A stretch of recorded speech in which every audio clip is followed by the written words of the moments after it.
Bodenabino, salutations, Madame Colombe sur PTC Legacy. Dans cette nouvelle émission, je reçois Priscille, donc qui nous vient tout droit d'Île-de-France et qui est juriste contentieux en immobilier. Vous êtes sur PTC Legacy, la plateforme média afro-exaltée qui visibilise, célèbre et promeut la pluralité des carrières noires. Comme le dit un célèbre proverbe du continent, la science est le tronc d'un baobab qu'une seule personne ne peut embrasser. Ensemble, embrassons ce baobab en explorant des sujets et réflexions profondes sur les piliers d'héritage, de leadership et d'empouvoirment. Chaque émission est une invitation à découvrir, à grandir et à impacter le monde, une personne à la fois. Nous avons toutes et tous en nous le pouvoir de changer et plus encore. PTC Legacy, là où l'héritage rencontre l'avenir et où l'espoir devient action.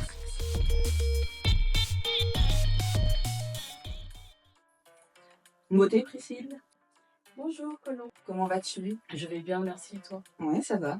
Je te remercie de venir, d'être ici avec moi, d'avoir pris le temps de répondre à ma sollicitation Avec plaisir. et de pouvoir échanger.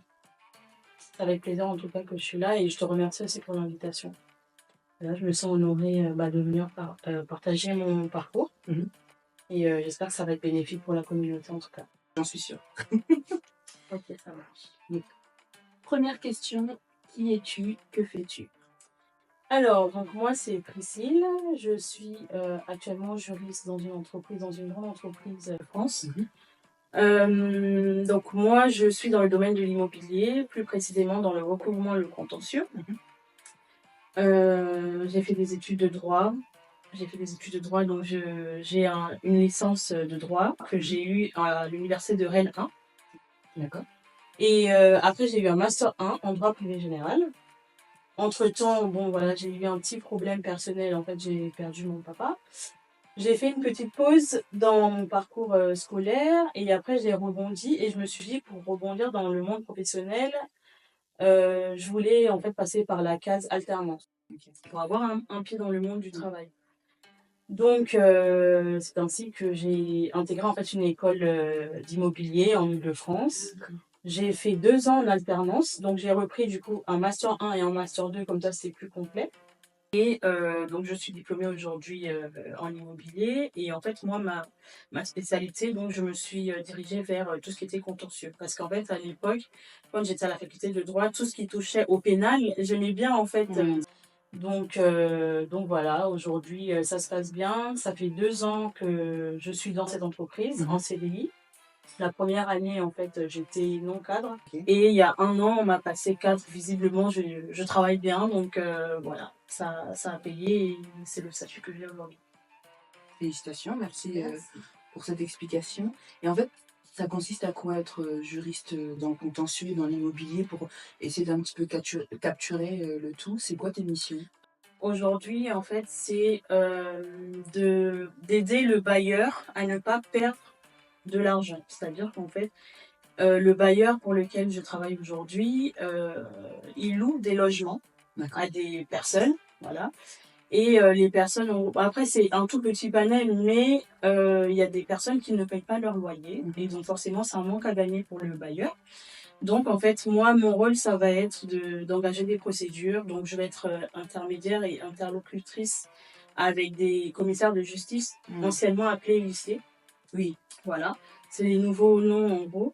Et avec les avocats, voilà, en fait, ça va vraiment être... je vais être vraiment là pour engager des procédures pour que les bailleurs soient payés, en définitive, et surtout que les mauvais payeurs, en fait, partent d'eux-mêmes ou malheureusement, en fait, dans le pire des cas, soient emmenés à partir du parc immobilier. Soit expulsé. Voilà, soit Ok. expulsés. Non, mais à un moment, moi, je suis d'accord. Hein, il y a un moment, si tu payes pas, il faut qu'on trouve une solution parce que, comme on dit, l'argent ne fait pas tout, mais il faut quand même que chacun récupère s'y retrouve. Exactement. Donc, ok. Donc, j'imagine qu'il y a quand même des situations pas toujours agréables, Bien sûr. désagréables à vivre.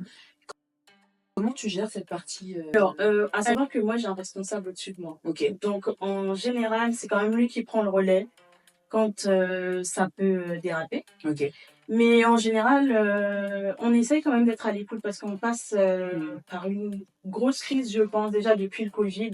Voilà, c'est un peu délicat pour certaines familles. On essaye quand même d'être toujours là, présent. On échange. On n'est pas. En fait, vu que nous, c'est plutôt vers du social, il y a toujours ce lien. Ok. Voilà, il y a toujours ce lien. C'est pas comme dans le privé où ça peut être, entre guillemets, pour certaines personnes, c'est vu comme très agressif. Nous, on va quand même avoir du lien jusqu'au bout. Et accompagnement quand même pour ne pas que malheureusement les gens se retrouvent à la rue. On essaye quand même de trouver des structures adaptées pour essayer de reloger ces personnes-là. D'accord, donc si je comprends bien, il y a quand même.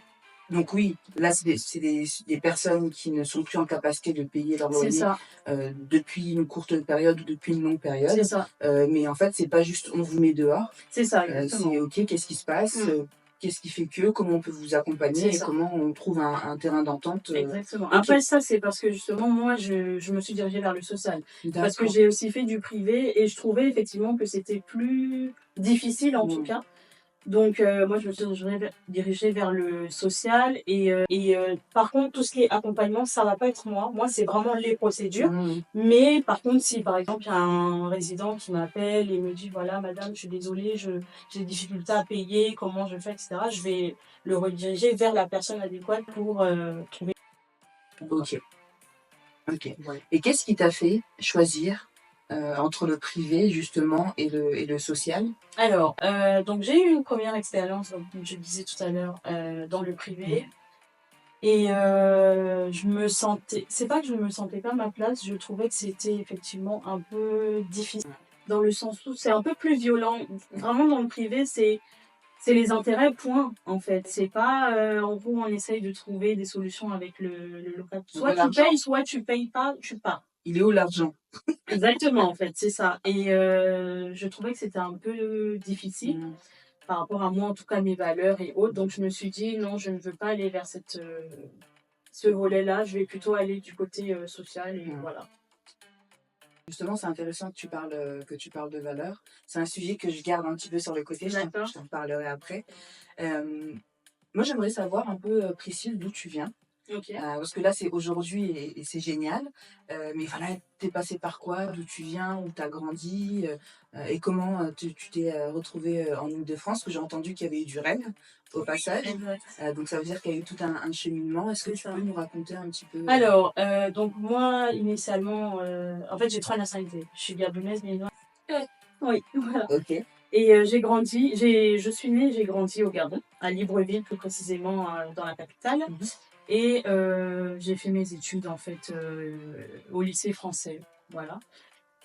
J'ai grandi dans une famille où on est quatre filles, avec un papa, avec une maman. Enfin, en gros, la famille, je vais pas dire la famille parfaite, mais en tout cas, c'était bien structuré. Donc voilà, notre papa nous a toujours poussé à faire des études et tout. Et voilà, donc après le baccalauréat, je suis venue à Rennes. Parce qu'en fait, j'avais de la famille là-bas. Je connaissais personne d'autre en fait dans d'autres villes, donc j'ai postulé à la faculté de Rennes, à la faculté de droit pardon de Rennes. J'ai fait toute ma licence et après naturellement, en gros, quand j'ai fait ma pause, après je me suis dit, je cherchais, mais en fait dans le contentieux, c'est vrai que c'est assez restreint. Généralement, en fait, les gens ne vont pas là-bas parce qu'en fait, ils se disaient ah j'aimerais bien faire du contentieux. Moi, c'était spontané. En gros, pour expliquer un peu. C'est lors d'un stage. J'ai fait un stage au sein de la CAF de Rennes, la caisse d'allocation familiale. Et c'était au pôle litige fraude. Et comme je disais tout à l'heure, j'aime beaucoup tout ce qui touche au pénal. Et il y avait du contentieux en fait. Et j'ai intégré ce pôle-là. Franchement, je les remercie d'ailleurs. Et en fait, ça m'a beaucoup plu. Je me suis dit, ah oui, en fait, je pense que c'est ça que je veux faire. C'est ça que je veux faire. Mais en fait, il n'y avait pas de poste, en gros, à la CAF même. Donc, je me suis dit, je vais élargir un peu mon champ de vision. Et donc, c'est comme ça que j'ai cherché et j'ai trouvé, en fait, qu'il y avait des bailleurs qui se consacraient au contentieux, en fait. Et je me suis dit, bon, bah, je vais aller. Mais avant d'aller chez le bailleur, du coup, j'étais dans une agence immobilière. Bon, aujourd'hui, elle a fermé. Mais j'étais dans une agence immobilière avant, c'était pendant la crise du Covid. Et j'ai fait ma petite expérience, j'ai eu un petit bagage et après, voilà, j'ai pu postuler en Île-de-France assez rapidement. Ok. Pour revenir un petit peu à ton enfance, du coup, famille avec une bonne dynamique, Oui. donc maman, papa, les Grandir frères et avec sœurs, c'est trois. quoi, 3 sœurs? Ça fait quoi, de grandir avec 3 sœurs au Gabon, et aller à l'école française? Enfin, tu vois? Ouais. Alors, nous, on est toujours soudés avec Mmh. mes sœurs. J'ai grandi dans une famille chrétienne. Mmh. Et en gros, on plaçait toujours Dieu au centre de nos activités. Voilà. Donc, en fait, aujourd'hui, avec mes sœurs, on est vraiment très soudés, comme je disais, très solidaires et Mmh. autres. Donc, voilà. Et je pense que c'est hyper important aussi, même pour la communauté. C'est bien d'avoir des repères. Mmh. Le fait que notre papa a été présent, bon, père son âme aujourd'hui, il est plus là, mais il a été très présent, il a été là pour nous, il nous a toujours poussés, Mmh. parce que souvent, malheureusement, il y a des familles où le papa abandonne, par Mmh. exemple, la famille. Nous, ça n'a pas été du tout le cas, on a Mmh. senti beaucoup d'amour. Et Abandonne, absent? oui, absent, On aime exactement, vraiment beaucoup exactement. d'amour des deux côtés, Mmh. que ça soit de notre papa comme de notre maman. Donc, voilà, je pense que c'est ça aussi qui nous a un peu emmenés, parce que du coup, les parcours de mes sœurs, c'est pareil, en fait, Dieu merci, en tout cas, on a pleine réussite, chacune de nous. Par exemple, celle qui me suit, elle est comptable aujourd'hui. Mmh. La troisième, en gros, elle vient tout juste de finir ses études, elle était en Corée. Elle veut se spécialiser dans tout ce qui est relations internationales. Et la dernière, là, elle est toujours à la faculté. Enfin, voilà, on est vraiment dans cette dynamique-là de se dire vraiment les études, c'est important et il faut y consacrer Du tout. temps, d'énergie. Voilà, exactement, c'est ça. Donc, moi, je suis très contente et je rends grâce à Dieu parce que, encore une fois, je suis chrétienne, donc voilà, je parle beaucoup de Dieu, moi. Mmh.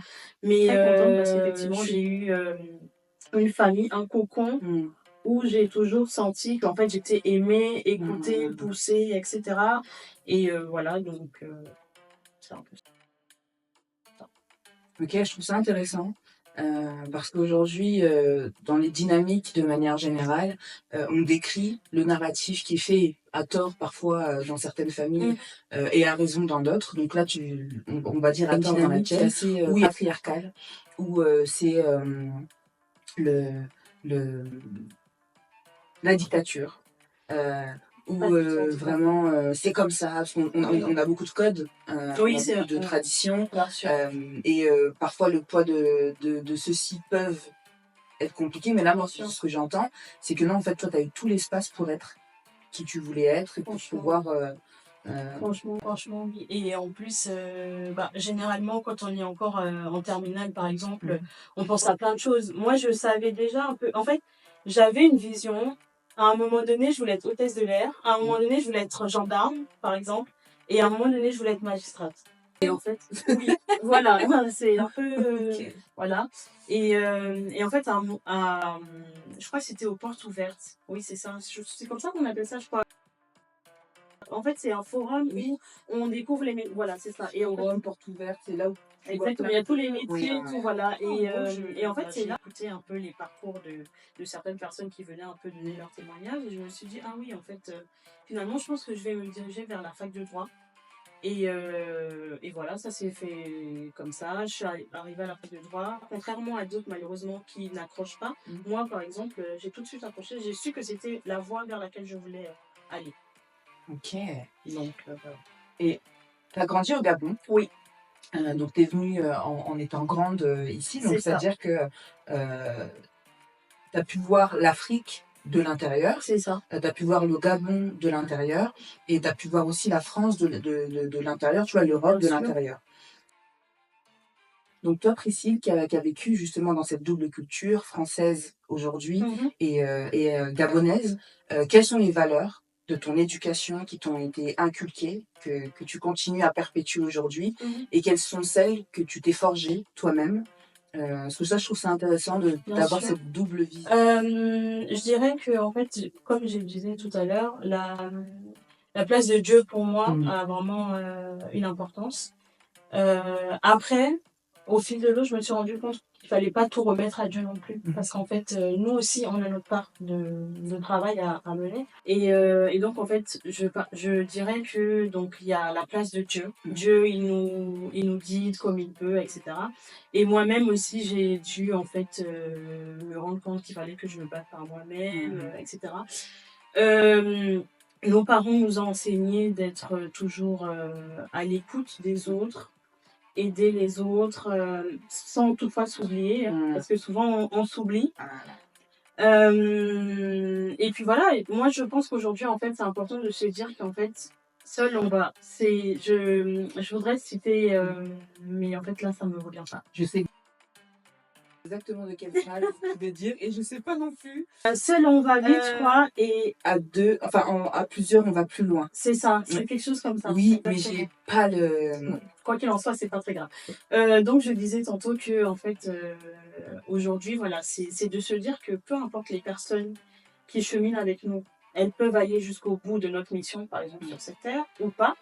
C'est des leçons de vie. Moi, c'est comme ça que je le vois aujourd'hui. C'est des leçons de vie et surtout, en fait, il faut retenir le positif, quoi.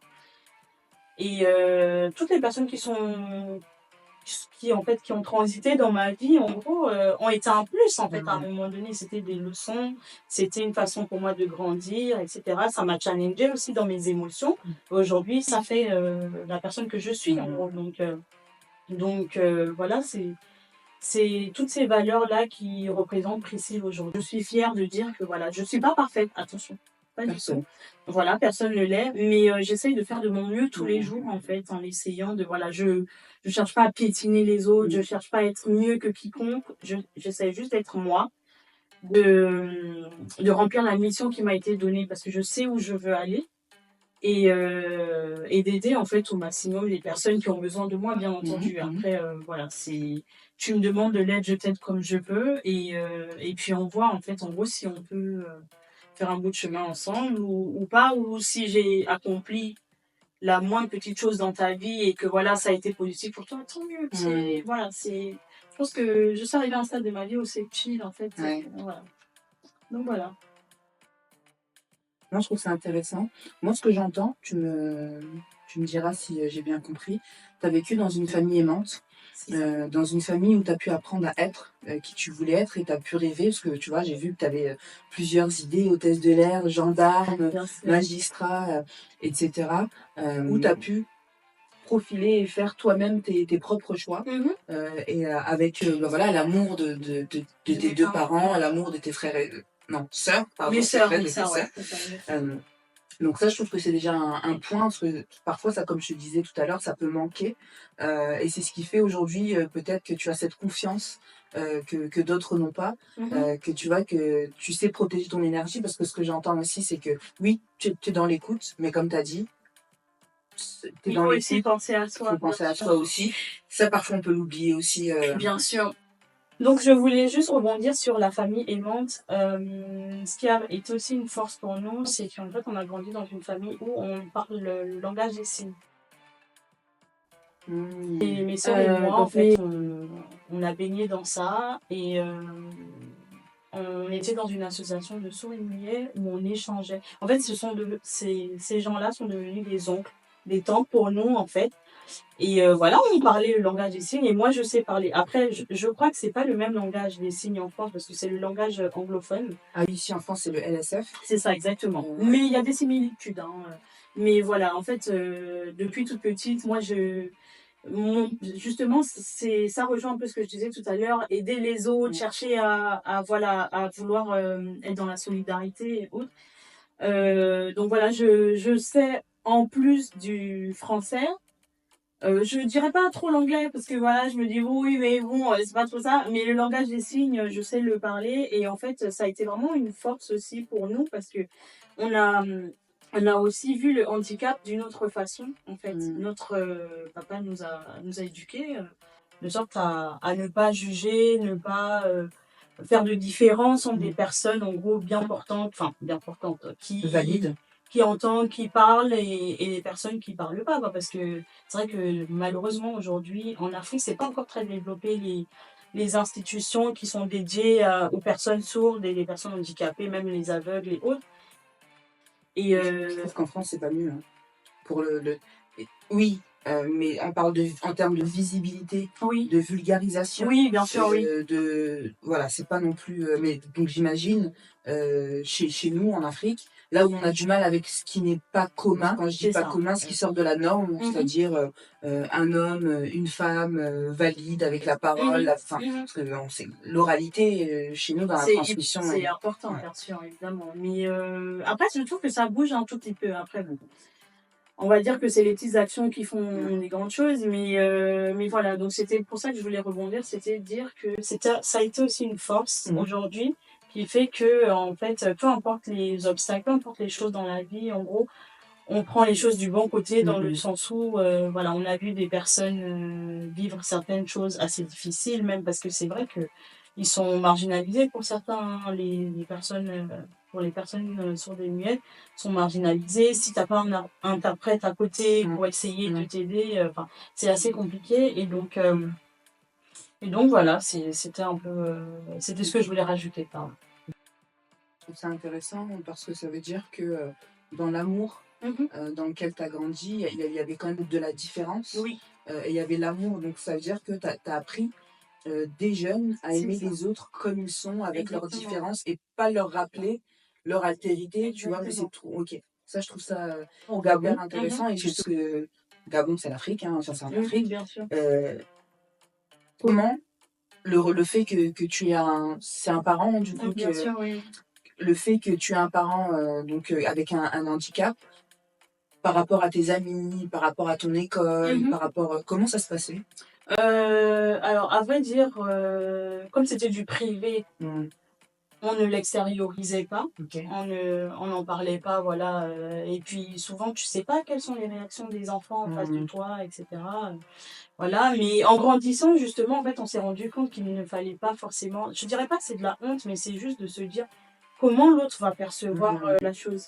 Si je lui dis que, par exemple, tel parent ou tel ami a ce handicap-là, aujourd'hui, c'est mieux parce qu'en fait, je pense que les gens arrivent à expliquer un peu mieux et tout. C'était des sujets un peu tabous, je pense, à l'époque.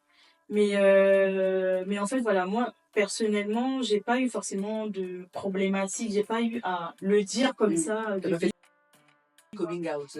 Exactement, c'est ça, exactement. Je n'ai pas forcément de réponse à apporter à ça, mais j'ai pas eu de difficultés. Et comme je disais, on a grandi vraiment au sein d'une association de sourds et muets, où vraiment, en fait, nous, c'était notre quotidien, limite, en gros. Donc, bon, pour les personnes qui étaient là comme nous, valides, qui entendaient bien et tout, c'était des personnes comme nous, quoi. Donc, il n'y avait pas de difficulté. Ok. Non, je trouve ça intéressant J'aurais juste une petite précision entre le sourd et muet, pour être sûr. Je ne veux pas dire de bêtises, etc. Je vais t'expliquer si tu veux. Voilà, si tu peux nous Personne expliquer. sourde, c'est une personne qui n'entend pas. Après, ça dépend parce qu'il y a des niveaux.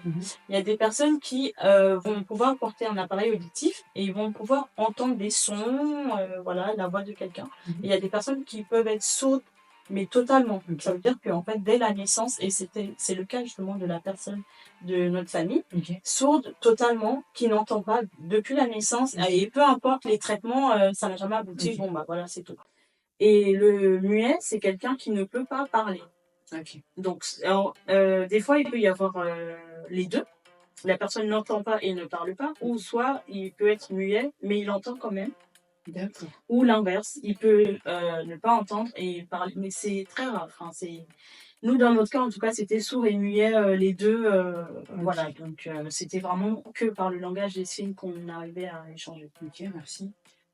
Merci, parce que je trouve ça intéressant, parce que moi je suis sur TikTok, parce que moi j'aime bien les réseaux, regarder, une jeune femme africaine, je ne trouve plus le nom, je le mettrai quand je vais le trouver pour tout un chacun, qui vulgarise justement la langue des signes française, et qui dire que en fait ils sont comme tout le monde, elle est comme tout le monde, et qu'elle aussi elle veut vivre, elle veut bien, tu vois, de dire que ne nous mettez pas de côté, soyons dans l'inclusion, et je trouvais ça vraiment très très intéressant, et c'est pour ça que je voulais demander à une personne qui a vécu avec les personnes. C'est ça.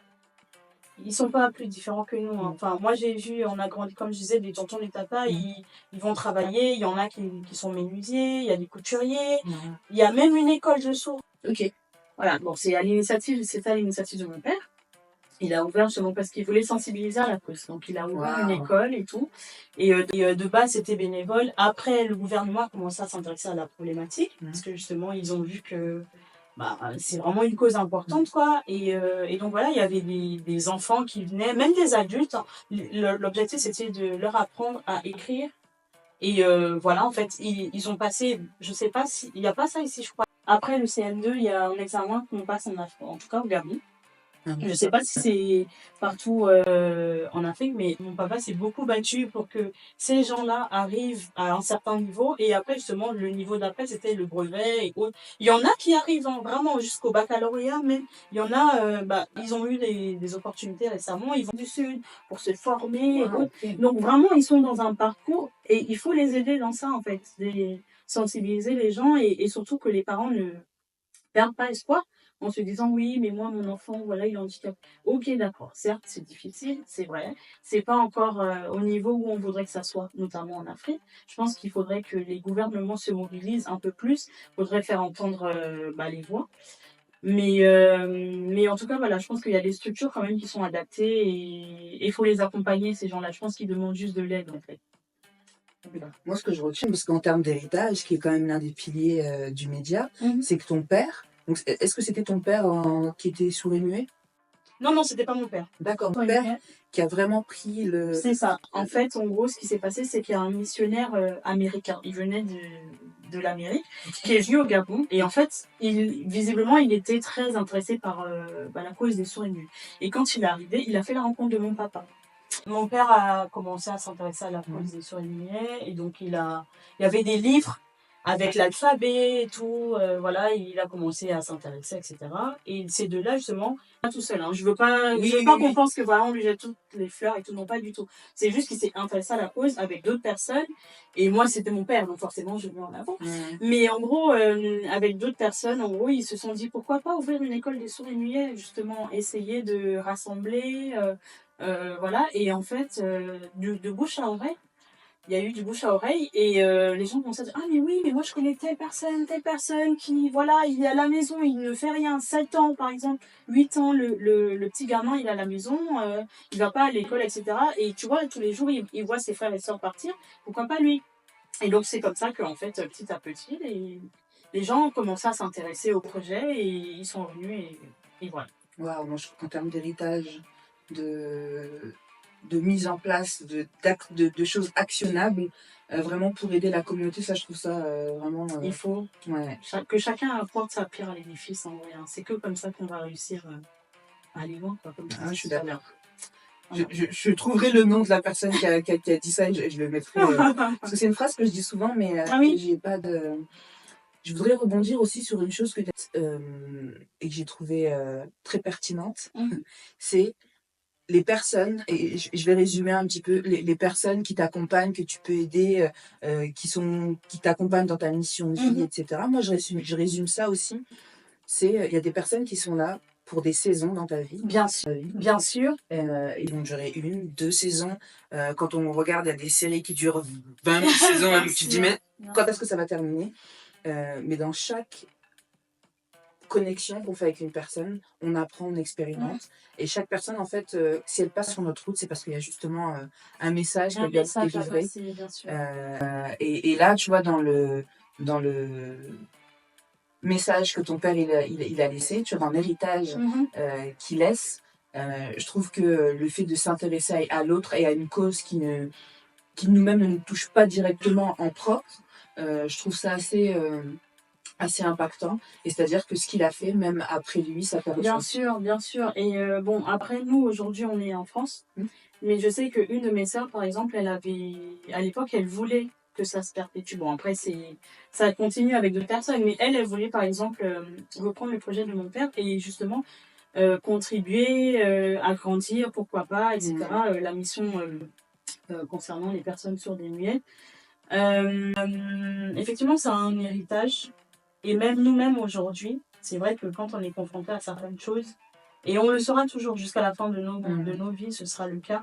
Toujours se rappeler que, en fait, parce qu'aujourd'hui, on est dans un monde, je trouve, où on se dit, par exemple, ça c'est fini avec la personne, la saison est terminée, je quitte ta vie, tu as quitté ma vie, ouais, t'es méchant, etc. Il faut pas, enfin, c'est compliqué parce que sur le coup, forcément, t'as un peu de ressentiment, voilà. Mais il faut garder le positif parce que si cette personne elle est passée et que tu as eu cette saison, justement, il y a eu des choses de bien quand même. Il y a eu du positif. Elle t'a apporté quelque chose. Donc, je pense que c'est important de se dire, mais c'est la vie qui nous l'apprend. Parce que moi, aujourd'hui, je te tiens ce discours, mais... Parce que tu as cheminé. Exactement. C'est peut-être pas le discours que j'aurais pu tenir il y a quelques années. C'est en grandissant que tu comprends, tu as des expériences, etc. Et tu te dis aussi, bah, moi-même, j'ai sûrement challengé d'autres personnes. Et voilà, il faut le prendre. En fait, la vie, c'est relax, quoi. Relax, il faut profiter de tous les instants. Et puis, malheureusement, si ça se finit, c'est pas grave. C'est juste que, voilà, ça devait se terminer comme ça. Il y a d'autres belles choses qui vont arriver. Donc, voilà. Merci pour ça. Donc là, on a fait ton enfance. On a fait... Est-ce que tu veux rajouter quelque chose sur ton adolescence? Là, comme ça, non, je ne vois pas. Juste à part dire que je suis venue en France depuis 2012. Je suis en France depuis 2012. Okay, bon, ça fait un moment déjà. On ne voit pas le temps passer. Hein. C'est... Wouh. Franchement, ouais, je suis repartie au Gabon en 2018 suite au décès de mon papa. Et depuis, je suis pas repartie. Là, d'ailleurs, je ressens une forte envie. Et pas seulement du côté du Gabon, aussi du Bénin. Parce qu'en fait, mon papa, il était très, très attaché à ce qu'on découvre vraiment nos cultures et nos deux pays. Parce que mon père, il était béninois. Et en fait, voilà, je ressens cet appel. Exactement. Et en fait, je sens que je peux peut-être apporter quelque chose en allant au Gabon, au Bénin. Voilà. Je sais pas quoi, je sais pas, mais en tout cas, j'ai besoin de repartir. Et surtout, en fait, je vois comment ça bouge. Je vois comment dans la communauté, justement, au Bénin notamment, ça construit de partout, ça a changé. Depuis que je suis pas repartie, en fait, je vois le changement qu'il y a eu et je me dis, oui, là, j'ai besoin de repartir, de voir par moi-même, en gros, ce que je pourrais faire, par exemple, quoi, au sein de la communauté. Ok. En parlant de communauté, aujourd'hui, selon toi, quelle est ta contribution à la communauté, justement? Alors déjà, par exemple, j'ai investi dans une entreprise qui... Je sais pas si tu connais le site We Do Good. C'est une plateforme. Oui, tu connais. C'est une plateforme où, en gros, ils font des levées de fonds pour une entreprise, etc. J'ai investi dans une entreprise, Sheber, je sais pas si tu connais, c'est pour... Je suis très sensible à cette cause pour les cheveux afro, etc. Et donc j'ai investi, je me suis dit pourquoi pas. Justement, c'est un moyen d'aider la communauté. Okay. Donc voilà, déjà il y a ça. Et puis, autant que possible, j'essaie d'écouter des personnes qui donnent des conseils sur le retour en Afrique, investir au pays, par exemple, tu connais. Voilà. Et puis tout ce qui va être de l'élévation de la femme, parce que bon, déjà parce que je suis une femme, mais surtout oui de notre identité, savoir que voilà, on est là pour un but précis, on n'est pas en guerre avec les hommes aussi, c'est très important de le rappeler, parce qu'aujourd'hui je trouve que parfois, c'est beaucoup plus compliqué maintenant et tout. Oui, bien sûr, c'est comme il y a des femmes qui malheureusement ne sont pas correctes, il y a des hommes aussi qui ne sont pas corrects. Point. Il faut pas mettre tout le monde dans le même panier. Voilà, je m'intéresse à tout ce qui est du positif en fait, en gros, et notamment de la communauté afro. Donc je suis pas mal de personnes sur YouTube, sur Instagram, et voilà. En tout cas pour l'investissement, pour le moment c'est Sheber. Nice. Parce que déjà, investir, c'est... Oui, c'est vrai. C'est un risque, quoi. C'est un risque. Mais ça veut dire que tu as mis le pari et tu as mis une pièce sur l'entreprise de la communauté. Et je sais, parce qu'on en a parlé un peu en off, que tu consommes aussi Black Owned, comme on dit. Ça. Et justement, ça aussi... Tu veux que j'en parle ? Ouais, je trouve que tu vois, c'est un engagement. Bien sûr, bien sûr. C'est-à-dire, aujourd'hui...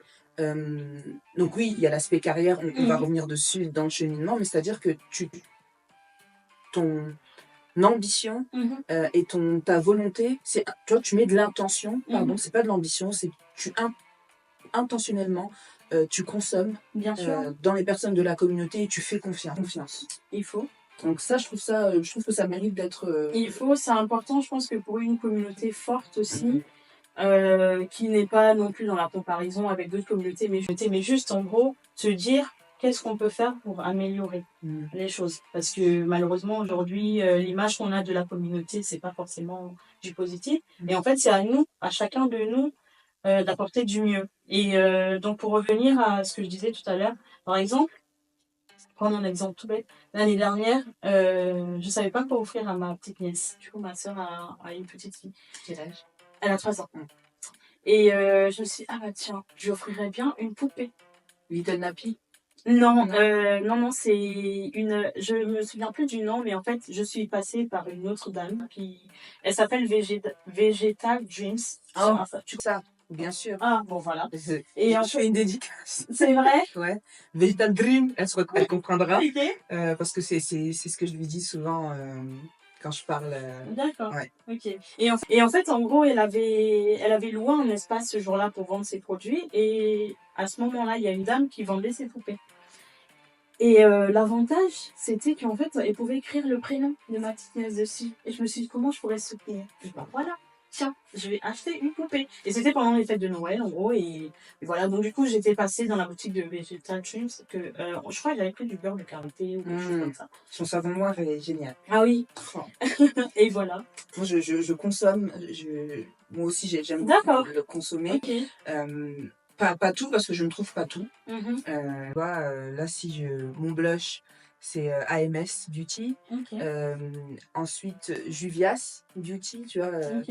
L'eyeliner, c'est Elika Beauty. La crème, le savon noir avec lequel je me suis lavée, c'est Vegetal Dream. Sa crème au courrique, tu vois, c'est Oui, des petites actions oui, bien sûr. qui font il faut que... soutenir, quoi. Et ça, je suis d'accord. Et comme on en parlait tout à l'heure, on fait partie de la communauté, on est dans une communauté où l'argent sort très vite. Sortons donc l'argent pour les bonnes choses. Voilà. Voilà, parce que c'est bien d'avoir des sacs Gucci, Fendi, tout ça, c'est très très bien, je dis pas. Mais il y a aussi d'autres, on peut diriger notre argent vers d'autres aspects, quoi. Donc, Et ce qui est drôle, à titre personnel, c'est que moi j'ai une wishlist. D'accord. Donc c'est-à-dire que moi, si tu veux m'offrir un cadeau, tu vas dans ma wishlist. Ah oui, ok. Elle, c'est une note qui est partagée, etc. D'accord. Et en fait, dans les marques, que ce soit les jeux de société, que ce soit... En face de toi, par exemple. Ouais, C'est trop bien. Elle fait partie aussi de ma liste. Ah oui, ok. Moon to Care, je sais pas si tu connais. Non, je connais pas. Ça, c'est aussi un jeu de société à faire entre amis ou en couple, etc. Et en fait, j'ai une liste black owned, principalement. Ah, c'est bien ça. Et ça, je trouve ça hyper intéressant. Ouais, et je fais une dédicace et je la recevrai aussi dans une de mes émissions. Donc, je sais pas si tu connais The Black Owned Girl. Non. Faut que je m'assure. Mais c'est une femme qui est prof et qui a décidé de mettre à l'honneur la communauté et les personnes faisant des choses pour la communauté. Ok. Et c'est là parfois que je vais chercher de l'inspi. C'est bien ça. S'il y a des événements ou s'il y a des marques, ce genre de choses. C'est bien. Et tu vois. Non, mais ils sont nombreux. Hein, en fait, ils sont nombreux sur la toile. Je pense à Carré Bébé, je sais pas si tu connais. Il y a En face de toi que j'ai cité tout à l'heure. Il y a Investir au pays. Il y a à qui je pense encore. Les déchets glam, par exemple. Je parlais tout à l'heure de femmes qui sensibilisent et tout. Bah, justement, les déchets glam. Vraiment, coucou d'ailleurs. Je pense que c'est important qu'on montre justement en fait qu'il y a une force dans la communauté. Des gens qui sont là, je dis pas forcément les intellectuels parce qu'on va se dire oui, il faut forcément être à l'aise. Non, pas ça. C'est juste en gros te dire, dans ma façon de penser, comment je peux apporter du positif à la société. Que ça soit par ton niveau d'études, que ça soit juste par ton dynamisme, par ta volonté de bien faire, d'aider, etc. Voilà, c'est très très important en fait. Et pour rebondir sur les entrepreneurs, il faut vraiment les soutenir parce que déjà en plus on est sur un marché où c'est très concurrentiel. par exemple, végétarien, il faut savoir qu'en gros, il y a de grosses structures. Bien Tu sûr. peux, par exemple, aller à Château Rouge, tu as du beurre de karité, etc. Alors D'accord. qu'elle, vraiment, elle travaille la chose, etc. Elle va Donc, chercher ça en Côte en d'Ivoire. Côte d'Ivoire, j'ai vu à Oui. Corogo, je crois. Ouais, si je ouais, dis ouais, pas de elle bêtises. va Et puis, et voilà, elle elle fait met le même la tour. main Mais on et est tout. Oui, d'accord, tu vois. j'ai vu, Ça, c'est franchement, des choses que je suis c'est d'accord, il faut important. soutenir. Il faut soutenir et ces business-là, ils vont prendre aussi grâce à nos petites actions, quoi. Donc voilà. Nice, nice, nice. Là, je vais revenir sur qui tu es aujourd'hui, donc ton parcours, qu'on a déjà un peu traversé, pour savoir un petit peu quelles sont les étapes que tu as traversées. Tu vois, c'est quoi un échec où tu te dis, waouh, ça m'a appris professionnellement, ça m'a appris une leçon. À contrario, également une réussite où tu te dis, waouh, ça aussi, ça a été quelque chose pour moi qui est apprenant pour justement arriver où tu en es aujourd'hui. Professionnellement uniquement ou aussi au niveau scolaire? Le niveau scolaire, pour moi, ça rentre aussi dans le... Oui, ok. Ouais.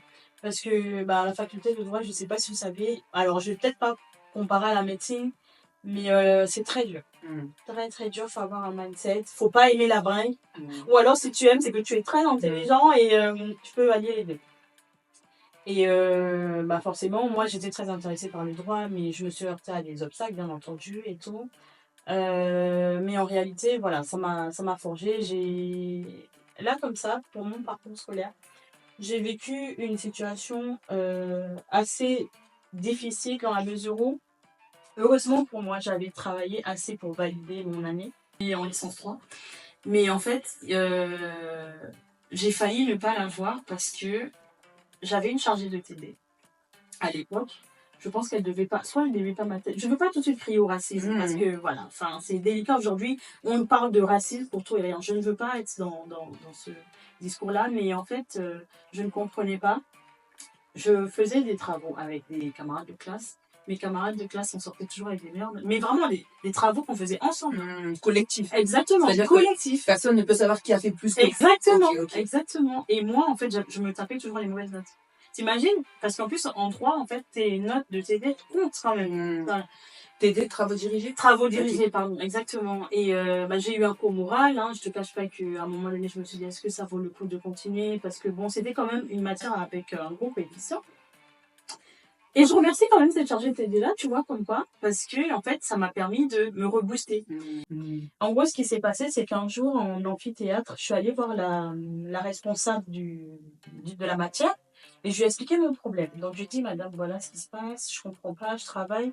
Et même mes camarades, et c'est ça, et je les remercie d'ailleurs. Je suis venue avec ma copine et l'autre personne avec qui j'avais fait mon travail, mon TD, elle ramène sa copie. Et donc, en gros, on voit, en fait, je crois qu'elle avait 17 et moi j'avais eu 12. 10. Ah ouais, vraiment un grand, oui, ok, non, un grand écart. Donc, on pose et tout, on commence à parler et je t'assure que je n'ai même pas eu le temps de parler. Elle s'appelle Mégane. Mégane, merci beaucoup. J'ai pas eu le temps de parler que Mégane a pris mon parti. Elle a commencé à dire la prof, oui, mais je comprends pas, Priscille, voilà, on a travaillé ensemble et tout. C'est des vrais amis, c'est des vrais alliés. Hein. Franchement, oui. Et la prof, elle me dit, franchement, je suis vraiment désolée. Malheureusement, je ne peux pas revenir sur la note. Wow. Mais ce que je vous invite à faire, c'est de travailler. Et lors de l'examen final, de toutes les façons, c'est anonymisé. Donc, personne ne le saura. Parce qu'en fait, si tu veux, pour l'examen final, en fait, on rabat le... en fait, il y a une partie où tu écris ton nom, mais tu mets le... ça peut pas être vu. Voilà, c'est ça. Il y a un papier qui va être Et de toutes les façons, cette prof-là, en gros, c'est pas elle qui nous avait eu pendant toute l'année. D'accord. Donc, voilà.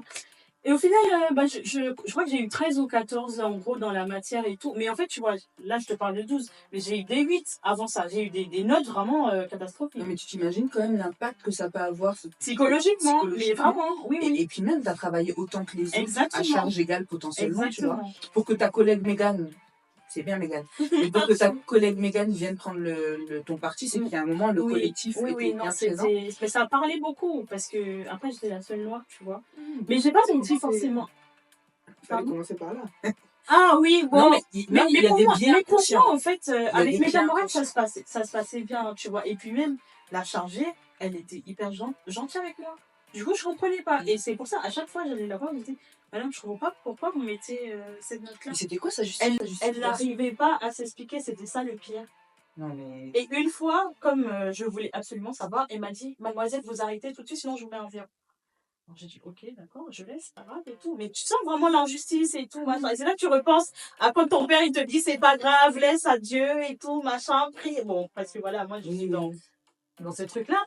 Et en fait, j'étais là, je comprends pas, je travaille dur. Déjà que la faculté de droit, c'est dur. Si en plus on me met les bâtons dans les roues, ça va pas le faire, quoi. Et en tout cas, voilà, c'est pas un échec, mais c'est une leçon pour dire qu'en fait, il faut travailler, malheureusement, il faut travailler 2 fois plus dans ce genre de situation-là. On voit beaucoup de personnes baisser les bras, etc.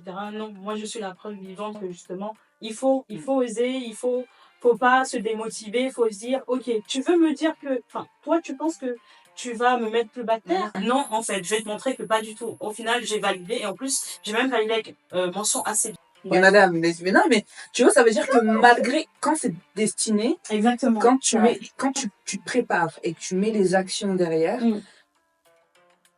Non, vois, oui, bien sûr. tu as réussi là où potentiellement tu aurais pu échouer Bien parce sûr. qu'on t'a mis des bâtons Bien dans les sûr. roues, mais tu as fait ton Ouais. chemin. Ok, Ouais, non, c'est belle leçon. c'est important. Et ça a duré 1 an? Oui, c'était 1 an. Ok. C'était la licence 3, donc c'est sur 1 an, ouais. Ok. Dans mon parcours professionnel, un échec, en réalité, non, j'ai pas eu d'échec. Je parlerai plutôt de réussite. Je commencerai déjà par remercier mon responsable, Eric. Franchement. Alors, en ce moment, j'entends beaucoup d'histoires où les managers sont toxiques, burn-out, dépression pour certaines personnes, etc. Moi, pas du tout. Mais vraiment, je suis tombée sur une pépite. Mon manager, il est top. Et surtout, il me laisse la chance de gravir les échelons. Parce que franchement, arriver dans une boîte et passer de non-cadre à cadre en 1 an, je sais pas. Enfin, pour moi, en tout cas, je dirais pas que c'est exceptionnel, mais je trouve que c'est quand même monté très vite, quoi. Donc franchement, je le remercie parce que moi, je suis arrivée, je sortais tout juste de mon expérience en alternance. Il reste une expérience, hein, oui, bien sûr, bien sûr. Non, c'était justement du positif qui m'a permis de bien finir, en gros, entre guillemets. Et je suis arrivée dans cette boîte, c'était une création de service. D'accord. Voilà, c'était une création de service. Et en fait, initialement, c'est marrant parce qu'en fait, initialement, ils cherchaient 2 personnes. Et en fait, les 2 personnes étaient déjà présentes dans la boîte parce qu'ils avaient embauché. Donc en interne? Non, pas en interne. En fait, c'était une création de service. Ouais. Et en gros, ils ont embauché 2 personnes dans l'entreprise. Ils ne cherchaient pas de 3e personne de base. D'accord, ok, j'ai compris. Sauf que ils ont quand même fait passer une annonce. Je ne sais pas pourquoi d'ailleurs. Enfin bref. Ils ont fait passer une annonce. Et moi, franchement, j'avais déjà d'autres entreprises qui m'avaient contacté pour les entretiens. Et j'ai postulé sans trop prendre conviction. Je me suis dit, bon, je postule, on verra bien. De toute façon, c'est une création de poste et tout. Enfin voilà. Je postule, j'y vais déjà, franchement. Les entreprises qui mettent les candidats à l'aise, bravo à vous, parce qu'aujourd'hui, j'entends trop de négatifs. Franchement, ils m'ont mis à l'aise. Et en fait, c'est marrant parce que après l'entretien, il m'a fait visiter les locaux. Ils étaient 2, avec un autre, mais c'était un prestataire externe. Parce qu'en fait, c'est la personne, en gros, qui devait aussi superviser la création de poste. Il fait visiter les locaux, je sors, je pars, du coup. Moi, franchement, je me disais, je sais pas trop, est-ce que... Quand j'étais embauchée plus tard, je parlais avec mes collègues et du coup, c'est une des collègues qui me dit, tu sais que de base, en fait, on était censés être 2 et tu as été prise vraiment à la dernière minute. Et je me suis dit, en fait, enfin, voilà, c'est... Et donc, j'étais embauchée en CDD initialement parce que c'était une création de service, comme je disais. Ils ne savaient pas si ça allait être plus long. Un besoin sur le Exactement. Et finalement, au bout d'1 an, ils ont vu qu'il y avait des résultats. Et ils ont décidé de prolonger les contrats pour certains. Donc, notamment, il y a une personne qui est partie parce que la personne voulait aller vers le poste de commissaire de justice. Okay. Et ma collègue et moi, on a été embauchés en CDI. Et à ce moment-là, mon responsable m'a dit, Priscille, qu'est-ce que tu penses de passer cadre? Et j'étais là. Je ne savais pas quoi répondre. J'étais choquée. Je me suis dit, mais je sais que j'essaye de faire de mon mieux, mais... Il m'a dit, mais non, mais oui, tu travailles pour, il n'y a pas de raison, etc. Et tout. Et voilà, ça s'est fait naturellement. Et je suis très satisfaite parce qu'en plus, j'ai pu négocier un bon salaire en Île-de-France et tout. Enfin, toute jeune, je me disais... Les jeunes, attends, on n'a même pas dit là... Regarde là-bas, t'as quel âge? J'ai 30 ans. Oh, ouais. Non, et que 30 ans, justement, c'est important. Et ça, quand on t'a dit que t'allais passer cadre, pour toi, ça représentait quoi être cadre? En fait, pour moi, c'était un peu un mythe parce que j'entendais toujours les Mhm. gens dire oui, machin, je suis cadre et tout.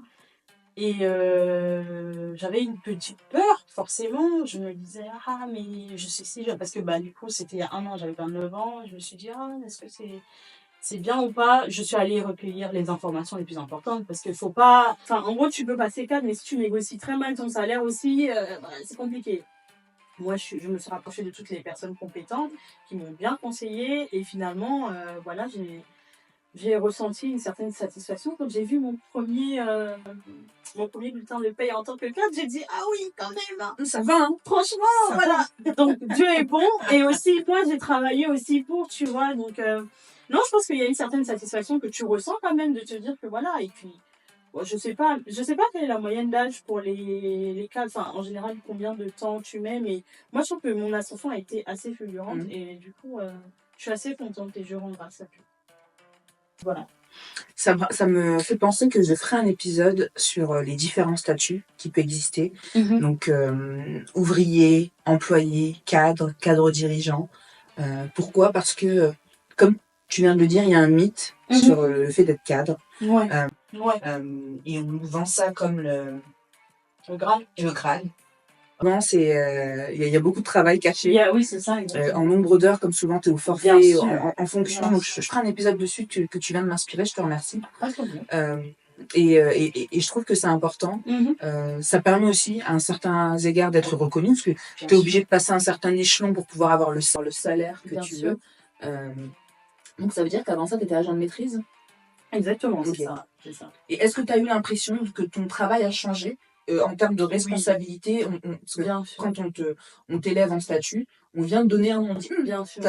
Tu prends l'argent, tu prends le statut, mais il faut plus de choses. Sûr. Est-ce que tu peux nous dire un peu sur ça? Alors déjà, je suis passée donc de juriste contentieux concours à superviseur recouvrement et contentieux. Ok. Déjà là, c'était un gars. Et effectivement, en termes de responsabilité, quand mon responsable, par exemple, n'est pas là, c'est moi qui prends le relais. Par exemple, il va beaucoup me déléguer aussi. Parce que mon responsable, encore une fois, Eric, vraiment, merci. Eric. Ouais, merci Eric, mais vraiment, tu vois, c'est vraiment le responsable qui se dit, il est encore un peu loin de la retraite, mais il se dit, en fait, pourquoi je partagerais pas mes connaissances, en fait. Enfin, on est là pour ça. Exactement, il est dans la transmission, il se dit, voilà, tu vas prendre le relais. À chaque fois, il me dit, non, mais Priscille, je te sens prête, tu peux gérer un service. Eric, franchement, t'es un peu trop enthousiaste. Et voilà, pourquoi? Non, mais en fait, franchement, non, déjà, en un an, je suis passée ça. Et donc, je ne devrais pas me minimiser, mais je pense qu'il faut que je m'arme encore. Parce que, en vrai, être manager, quand je vois comment il travaille, le nombre d'heures, et vraiment, je pense qu'il fait des heures sup non payées en plus. Hein. Mais ça, c'est lui. Après, c'est pas l'entreprise qui lui dit, mais il a le souci de bien faire. Il est engagé. Voilà, donc c'est pour ça. Mais en fait, je pense que il y a déjà de ça, et puis surtout, il faut gérer différentes personnalités. Déjà, faut que je me gère moi-même, en fait. Ça va, je me débrouille pas mal, mais je trouve que en gros, c'est assez compliqué. Là, déjà, je gère 2 personnes, et notamment, je suis tutrice, parce qu'en fait, ça s'accompagnait. Toi, tu racontes pas tout d'un coup, hein. Non, mais voilà. Non, mais c'est ça qui est intéressant, justement, dans le fait d'échanger. Donc, attends, parce que il y a beaucoup d'informations. Faut que je résume pour le peuple et pour les gens qui vont nous écouter et visionner. Ça veut dire que t'es sortie d'alternance, t'avais quel âge? J'avais 28 ans. Donc c'était il y a 2 ans, on est d'accord. Oui, c'était il y a 2 ans. 28 ans, oui, c'est ça. 1 an après, t'as été... 28 ans, donc j'ai mon master 2. Voilà. Je suis diplômée. Je trouve mon CDD. Voilà. Dans mon entreprise actuelle. Je fais 1 an en CDD, voilà. Et après, au statut agent de maîtrise, exactement. Donc, là, tu n'avais que toi à gérer et ton périmètre. C'est ça, exactement. Okay. J'avais que mon secteur à gérer, effectivement. Il y avait 2 autres personnes qui géraient leur secteur également. Et donc, au bout d'1 an, mon responsable me dit, on va te passer cadre. Ok. Donc, changement de statut. C'est ça. Augmentation. Non, parce que quand tu dis ça, tu Bien sûr, non. Donc, moi, je suis là justement pour mettre l'emphase. Tu as raison. Donc, changement de statut, augmentation de salaire parce que madame a négocié. C'est ça. Oui, bien sûr. Non, mais c'est important. Il faut, hein. Franchement, c'est hyper important parce qu'en fait, il y a des gens qui se disent oui, Et franchement, j'entends des histoires où on passe cadre et on ne négocie pas. Et C'est t'as juste, rien. en fait, c'est sur le papier cadre. Ouais. Non. Incroyable. Ouais. En plus, avec l'inflation, là, non, c'est pas possible. Je suis Il faut d'accord. négocier. Je suis d'accord. Et bien négocier, même, parce que comme tu disais tout à l'heure, ça s'accompagne de plusieurs responsabilités. Et sachant que quand tu changes de statut, c'est ce qu'on ne dit peut-être pas, mais tu as plus de charges. Oui, c'est ça, je paye un peu plus, ouais. Donc ça veut Mais dire je m'y retrouve et parce même que tu as j'ai négocié. un peu plus, Plus. heureusement. Parce que Que tu as quand- négocié. Bien sûr, parce que j'ai négocié. Une personne qui part de la même base salariale, elle peut se retrouver avec moins Bien sûr. dans son... Exactement. sur sa fiche de paie. Ah oui, totalement. Je prends un exemple tout bête. Imaginons, tu as 25 000 euros brut à l'année en tant que non-cadre. On te dit, oui, je te passe cadre et tout, pas d'augmentation. Si tu gardes tes 25 000 bruts à l'année, en fait, en réalité, tu vas gagner moins qu'une personne qui était qui est non-cadre. Donc, non, c'est pas rentable. Il faut effectivement négocier de sorte à retomber sur soit mieux ou en tout cas garder le même que tu avais. Donc, c'est pas... Et surtout, ce qui est important et ce sur quoi je veux mettre l'emphase, c'est qu'à un moment, si tu as plus de responsabilités, si tes missions s'étoffent, si ton périmètre grandit, tout travail mérite salaire. Bien sûr. Donc je suis d'accord qu'on peut passer par des phases de transition où on te demande de prouver, tu sais, quelque chose d'évolutif, on te demande de prouver, etc. Mais à un moment, il faut payer. Il faut payer. Bien sûr, hein, totalement. J'apporte ma compétence, j'apporte ma main-d'œuvre, j'apporte. Pour moi, c'est donnant, effectivement, et il faut se valoriser. Moi, franchement, et je remercie mon entourage d'ailleurs pour ça, parce que j'ai été très très bien conseillée. Parce que de moi-même, j'avoue que je suis quelqu'un plutôt réservé et tout. Et mon entourage m'a dit non. En fait, là, en gros, on te donne plus de responsabilité, effectivement. On va voir qu'en gros. Parce que là, tu as 2 personnes à gérer en plus. Oui, 2 personnes à gérer. C'est ça, on a oublié. Donc ça veut dire que 28, 30 ans maintenant avec 2 personnes à gérer. C'est ça.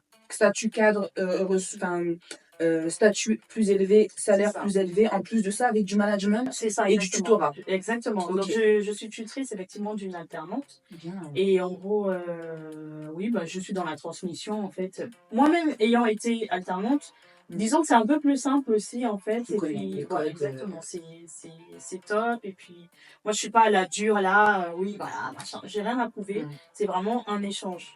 Voilà, c'est. Voilà. Tu es déjà manager là. Oui, mais je suis manager, je suis déjà tutrice. Là, il y a une alternante qui est partie parce que du coup, elle avait fini son cursus. Et là, en gros, j'ai une autre alternante là. Pareil, donc ça se passe très bien. Donc ma question, c'est qu'est-ce qui te fait peur quand Eric il dit que tu es prête? Pourquoi je te pose avant. Non, ce que je veux dire. Ok. Pourquoi je te demande? Parce que souvent, on attend d'être à 100%. Ouais. Déjà, le bon moment n'existe pas. On ne vient pas te toquer à ta porte, on te dit, ben voilà, c'est le bon moment. Ok. Ouais. Là, tu as déjà des compétences que tu es en train d'apprendre. Ok.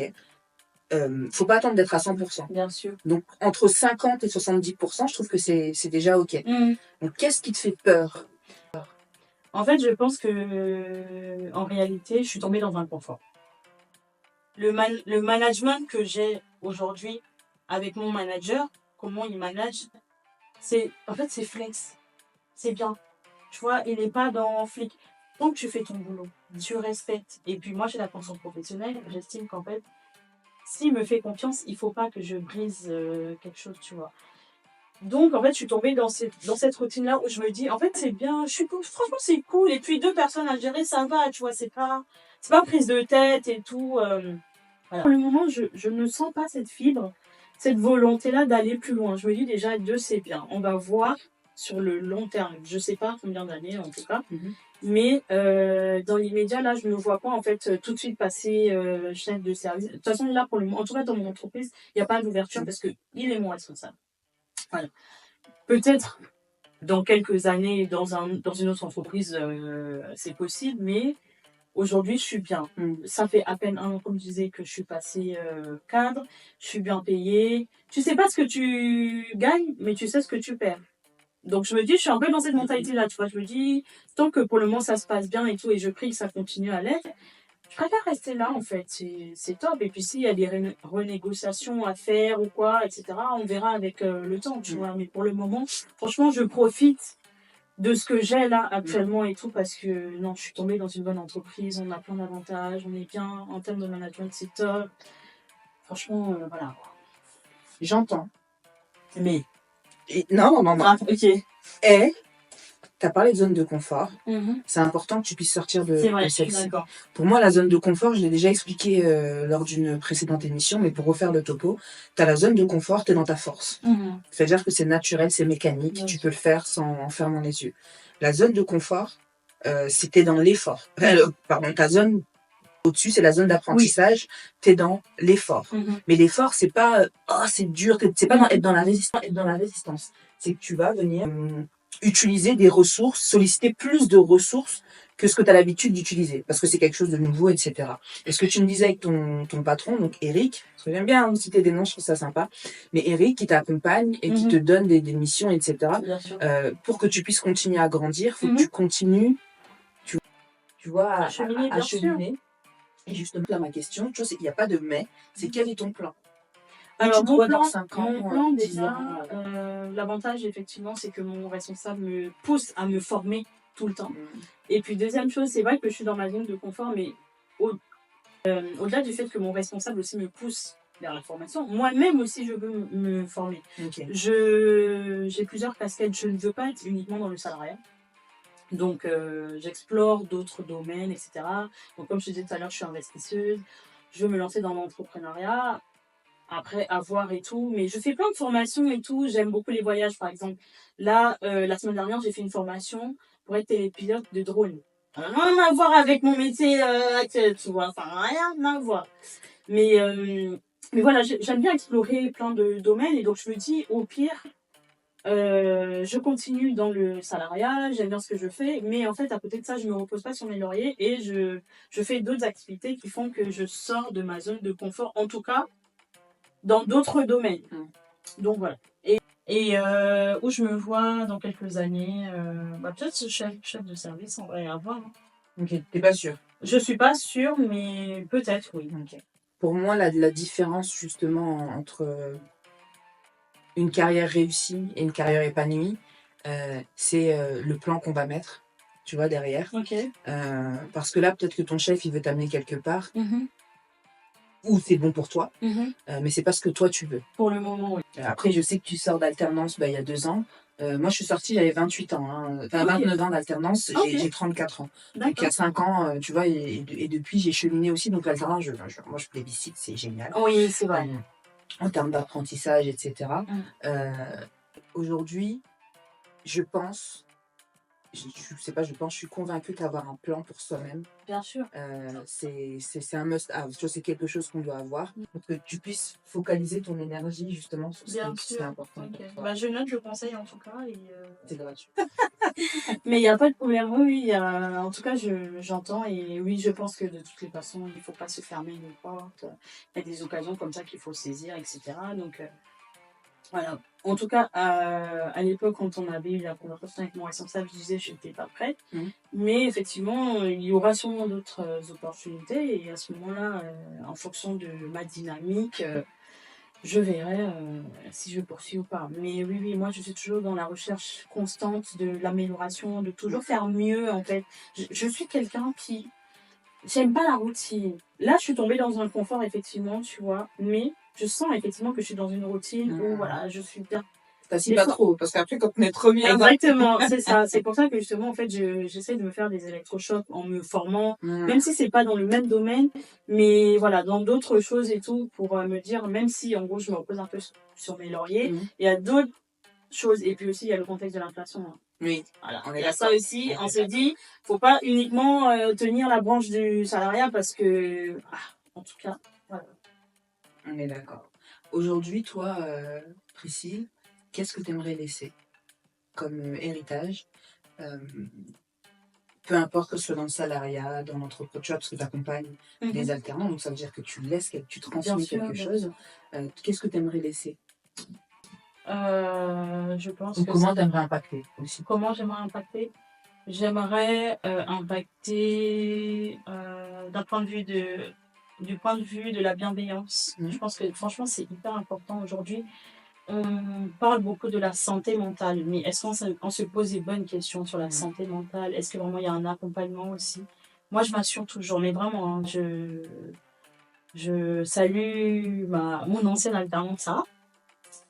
Mais en fait, ça m'a fait chaud au cœur quand elle est partie. Quand elle m'a dit, franchement, j'ai apprécié de travailler avec toi, tu vois. Parce qu'en fait, je comprends pas le principe de torturer je sais que Toute ça sera, personne, tout court. tu vois, en fait, c'est ça. Et en fait, je pense que et en plus, faut pas être faux dans la démarche aussi, surtout. Moi, je suis vraiment, en fait, dans la bienveillance. C'est de me dire, en gros, j'accompagne parce que moi aussi, j'ai été accompagnée dans le passé. Donc, il faut aider, en général, même son prochain, comme tu disais, effectivement, je rebondis là-dessus. Mais c'est ça que je pense que j'aimerais laisser, donc la bienveillance et surtout, en gros, prendre toutes choses comme des leçons. C'est pas facile. Des fois, c'est des expériences hyper difficiles, douloureuses, mais toujours se dire c'est des leçons et l'avenir en fait. Parce que dans la vie, c'est pas linéaire. C'est ce serait trop facile si on avait tout. En fait, je pense qu'on s'ennuierait en fait, même limite si c'était tout beau, tout rose. Il faut justement des moments où c'est compliqué dans la vie pour savourer après. Quand t'es en période plane. Exactement. Donc voilà, je pense que c'est ça, bienveillance et prendre la vie du bon côté. D'abord, prendre la vie du bon côté, c'est vivre la vie. Mais ça, c'est après, c'est avec le temps, c'est les expériences. Et tout. Aujourd'hui, moi, j'ai 30 ans. Je me regarde, je me dis, ah oui, j'ai fait un bout de chemin et tout, ça n'a pas été facile, mais je suis là. Et voilà. Ok. Qu'est-ce que tu pourrais nous conseiller aussi comme livre, comme créateur de contenu, voilà, comme podcast, comme émission, qui permettrait aussi de pouvoir continuer sur ce cheminement-là, qu'il soit professionnel, qu'il soit entrepreneurial? Alors, je me suis remise à la lecture il n'y a pas trop longtemps. Sur les conseils de Lady Shiglam, d'ailleurs, c'est une chaîne que je recommande vraiment aux femmes, parce qu'elle est dédiée à la communauté des femmes noires. Mais bon, pas que les femmes noires, toute communauté, mais essentiellement la femme noire, parce qu'elle a vu qu'il y avait vraiment un gros besoin chez nous. Donc, franchement, je vous recommande d'ailleurs d'aller la voir. Je lis L'intelligence émotionnelle de Goldman, je sais pas si tu connais. Il y a un livre que je lis actuellement, Soyez gentil, mais pas trop. Bon, franchement, je suis trop gentille. Et autant c'est une qualité, mais aussi, en fait, des fois, ça peut être un défaut dans la mesure où les gens, ils peuvent abuser de toi. Et j'essaie justement de me réajuster parce que même moi aussi, je rends pas service aux gens à être trop gentille. Donc, il y a ce livre-là. À quel autre livre je pense J'ai lu il n'y a pas très longtemps Les 5 langages de l'amour, que je trouve trop beau aussi, que je conseille aux couples noirs et même les couples en général. Mais je sais qu'en fait, je parle beaucoup de la communauté noire parce qu'en fait. C'est le but, ici, c'est pour nous. Voilà. Donc, t'as même pas à justifier. Voilà, mais en fait, je pense que c'est important aussi, déjà de s'intéresser à la lecture et surtout, en fait, d'apprendre à se découvrir entre partenaires, en gros, savoir en gros quel est le langage de la personne en face. Je pense que ça éviterait beaucoup de choses. Ça, franchement, j'ai découvert ce livre et je me suis dit, ah oui, d'accord, en fait, peut-être que si j'avais lu ce livre plus tôt, voilà, bon, tant mieux. C'est quoi ton langage de l'amour? Alors j'aime bien les paroles valorisantes et les cadeaux. Ok. Et tu vois, moi, j'aime les moments de qualité. Les moments de qualité. J'aime bien aussi les moments de qualité. Ça, c'est mon top trop one. Mignon. C'est-à-dire que tu as offert un cadeau. Oui, ok. Mais on va s'asseoir, on va parler, on va refaire le monde, on va débattre, etc. Et les moments de qualité aussi. Mais de toute façon, on peut en avoir plusieurs. C'est vrai que les moments de qualité aussi, c'est bien. Et puis, surtout être dans l'écoute active. Aujourd'hui, on n'écoute plus. Je trouve que... Ça, c'est une phrase que je dis souvent. C'est vrai. On écoute pour répondre. Pour répondre et pas pour comprendre. Je suis totalement d'accord. Et je me parle à moi-même. Attention, je me parle à moi aussi, attention. Je dis pas que je suis parfaite, mais... Je travaille sur ça. Mais en fait, c'est le mal, je trouve, je pense, de la communauté aujourd'hui. Enfin, de la communauté, de la société en général. Aujourd'hui, il y a l'ego. Il y a un gros problème. C'est le problème de l'ego. Et le problème de l'écoute. On écoute pour se défendre, répondre. Tu te dis pas, en fait, tu te poses pas et tu te dis pas, ah oui, d'accord, toi, t'as ressenti la chose comme ça. Ok, d'accord, je te laisse parler jusqu'au bout. Non, tout de suite, je vais essayer de te couper pour te dire, non, en fait, juste écoute. Et après, peut-être avec du recul, je te dis, ah oui, d'accord. Je suis désolée, c'est pas comme ça que je voulais que tu interprètes la chose. Si c'était aussi facile, je pense que le monde se porterait à merveille. Mais voilà, je pense que chacun, en fait, on peut tous travailler sur nous et puis améliorer le monde, quoi. Parce que, en fait, moi, j'en ai marre de la négativité. Enfin, je pense que je suis dans un mindset aujourd'hui où c'est que du négatif, ouais, machin, les hommes et ceci, et les femmes, machin, et... c'est épuisant en fait mentalement aussi. Même tu regardes sur les réseaux et il y a les séparations par là et voilà. Tu te dis comment tu avances. Ok, donc c'est pour ça que je suis revenue à l'essentiel. Je me suis dit je reviens à la lecture. Déjà c'est trop bien vitalement. Et puis surtout comment je veux impacter le monde. Ça passe aussi par la lecture, ça passe par les actions. C'est pas parce que telle personne a mal agi envers moi que je dois répliquer de la même façon. Ça montre aussi que cette personne-là a un problème avec elle-même. Peut-être qu'elle doit régler. Mais en gros, si je lui renvoie de la bienveillance, peut-être qu'à un moment donné, elle va se poser, elle va se dire, en fait, elle me répond pas Avec la même énergie. Exactement, en fait. On ne rend pas le mal par le mal, comme c'est dit dans la Bible. Donc, c'est un peu ça. Après, encore une fois, je ne suis pas parfaite. J'essaye du mieux que je peux d'être une bonne personne, d'être là pour les gens qui ont besoin de moi, et même les gens qui n'ont pas besoin de moi, hein, les gens en général et tout. Et puis voilà, la Priscille d'avant n'est plus la Priscille d'aujourd'hui. J'ai grandi, j'ai mûri, j'ai maturé, et voilà quoi. Et un petit mot de la fin, quel serait le conseil que tu aimerais donner? Un conseil que tu as déjà reçu ou un conseil que tu aurais aimé recevoir pour tout ce qui est carrière? Parce que tu vois, on a parlé un peu, on n'est pas rentré dans le détail sur le réseau, que tu avais eu un système de support qui t'a accompagné Bien justement sûr. dans ta transition. Donc c'est vrai que là, on n'a pas été trop sur le sujet, mais peut-être pour une prochaine Bien fois. sûr, pas de problème avec Mais quel est le conseil que tu as reçu ou que tu aurais aimé recevoir et que tu aimerais partager avec Alors là, comme ça, tout de suite, ce qui me vient en tête, c'est ne pas se comparer. C'est un gros problème aussi. De manière générale, ça c'est tout le monde. Je pense qu'en fait, la société nous renvoie des fois à des événements. Tu vois, telle personne a avancé à telle allure ou peut-être qu'elle a réussi dans tel domaine. Parce que, je vais prendre l'exemple de nous les femmes.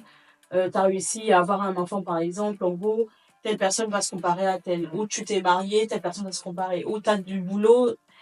Non. En fait, en gros, c'est chacun son chemin.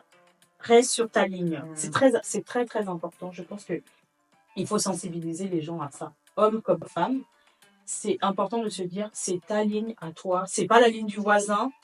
Son temps, c'est son temps. Et toi, tu as ton temps. Et ta bénédiction, moi, du coup, je parle de bénédiction. Ta bénédiction, elle va arriver au moment où ça devra, à ceux qui croient en l'univers. Les gens, ils disent, oui, l'univers me donnera à ce moment-là. Moi, c'est Dieu, par exemple. Voilà, c'est important de se dire, reste focus on your line.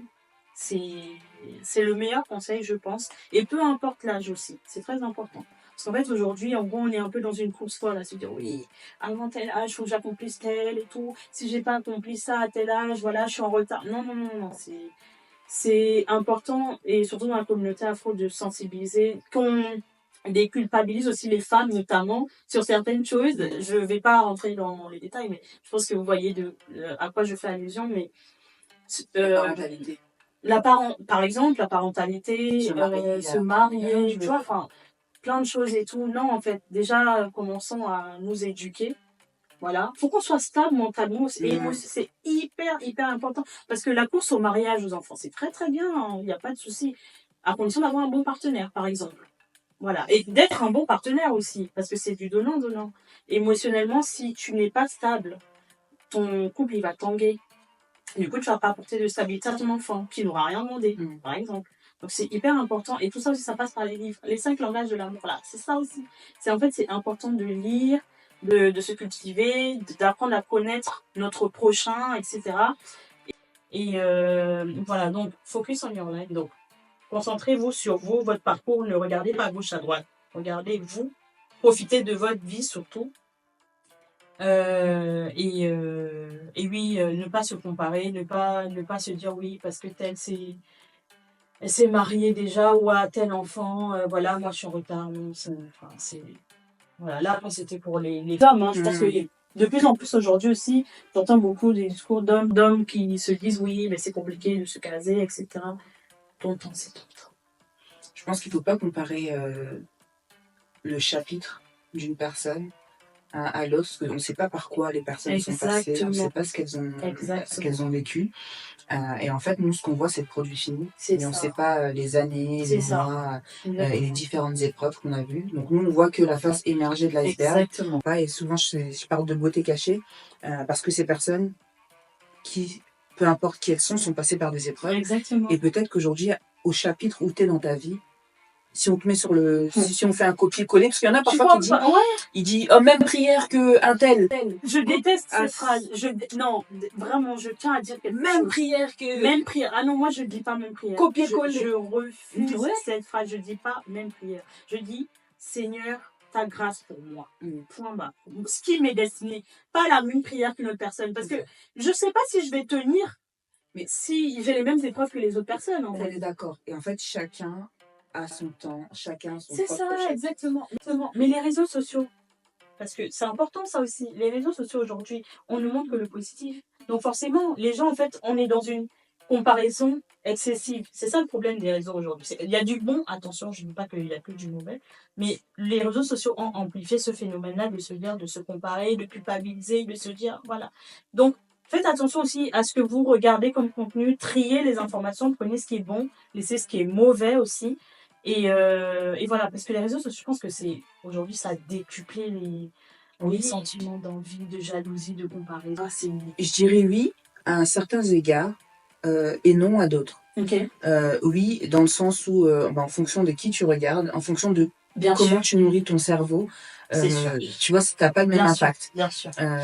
Et surtout, il faut apprendre à déconstruire que tout ce que tu vois n'est pas or. C'est Tu vois. ça. Tout ce que tu vois ne brille pas. C'est vrai. Il y a des gens qui sont. Je parle déjà pour moi. Moi, je suis passée par des épreuves. Aujourd'hui, quand les gens me disent que j'ai de la chance, ça mérite le poil. Oui. Et je dis ok. Tu vois, ok. Mais je me dis, qui aurait la même chance, tu vois? C'est ça.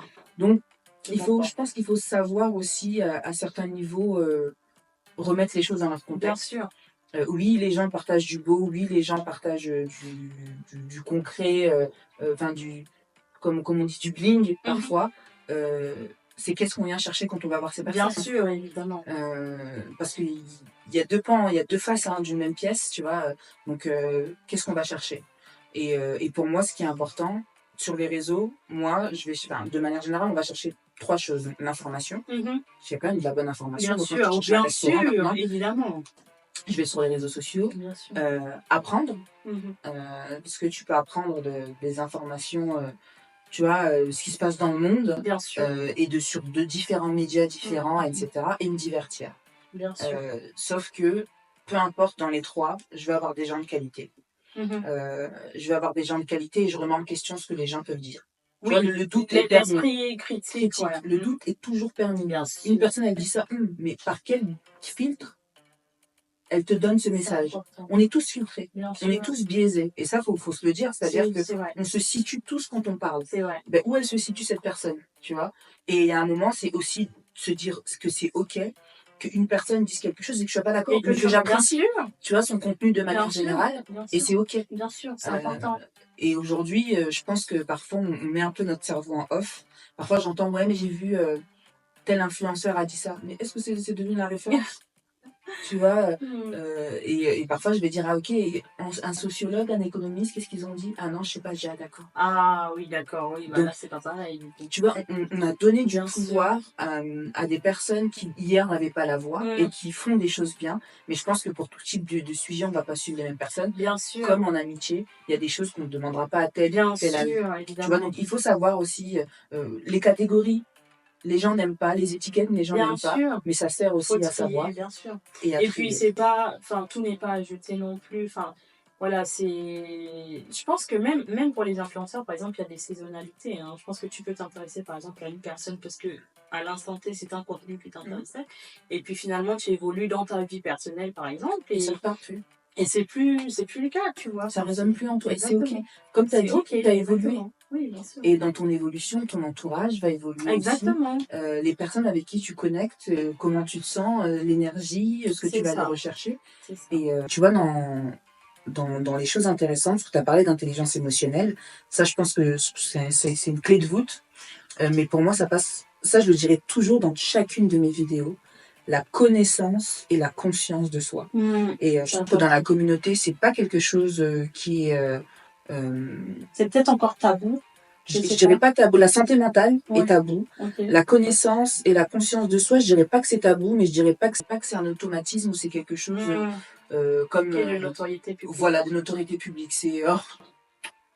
Tu vois, En fait, on n'en parle pas forcément, donc Non. on n'arrive peut-être pas à mettre le doigt sur C'est certains ça. trucs, bien sûr. Et en fait, ils Alors que mettent c'est des mots. important. Ouais, parce que quand tu vends un produit, parce que moi, je pars du principe qu'on est des produits, on est nos propres produits, et que pour être un bon produit, il faut connaître les caractéristiques Bien du sûr. produit, faut connaître les défauts du produit, Bien sûr. pour pouvoir être en capacité de le vendre. Donc ça, Bien c'est la sûr. connaissance, tu vois, quels sont tes talents, tes passions, etc. Et la conscience de soi, c'est comprendre un peu quels sont les mécanismes qu'on met en place par rapport à une situation, comment vont être les réactions, tu vois, Bien sûr. c'est toutes ces choses-là, C'est et pas important. que, là je vulgarise et je le fais de manière très sommaire, c'est beaucoup plus que ça. Mais en fait, on permettrait, on éviterait beaucoup de situations Ah, mais problématiques. totalement, c'est vrai. On éviterait de mettre son énergie là où ça n'a pas toujours lieu d'être. On éviterait les blessures aussi, surtout. Enfin, de blesser ou d'être blessé, etc. C'est ça. Justement, j'ai une question. Oui. Je vais te poser une Oui, je question. t'en prie. Est-ce que tu as des livres à conseiller justement sur les thématiques de conscience de soi, par exemple? J'ai l'essentiel, donc c'est l'essentiel que je Ok. trouve très intéressant. J'ai le livre de Paul Coelho aussi, L'Alchimiste. Ah, l'alchimie. Je trouve que il permet de remettre en perspective beaucoup de choses et il y a un réel apprentissage derrière. Et les 4 accords Toltec aussi, ils sont Oui, pas mal. les 4 accords Je Toltec trouve, que je trouve aussi bien. Et je regarde Il y en a, mais il y en a plein. Il y en je a regarde plein, ma pile ouais. de livres comme ça, j'en mettrai Oui, quelques-uns ça peut être bien en ça barre pour d'infos. la communauté. Mais il y a énormément de livres. Et une personne que j'aime beaucoup et qui a fait aussi, là vraiment, connaître l'histoire, c'est Jalissa Sekhmet. Donc, parce que je vois son livre qui est là, justement pour nous apprendre l'histoire et vulgariser un petit peu l'histoire de l'Afrique et de sa diaspora. Ok.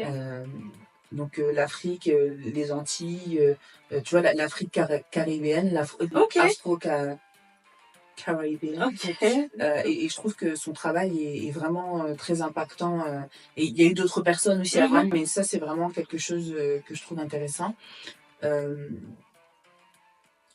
T'as cité le livre, donc L'intelligence émotionnelle, il y a 2 tomes de Goldman aussi, qui est très intéressant. Je pourrais en Il y citer. en a, oui, non, mais il y en a plein.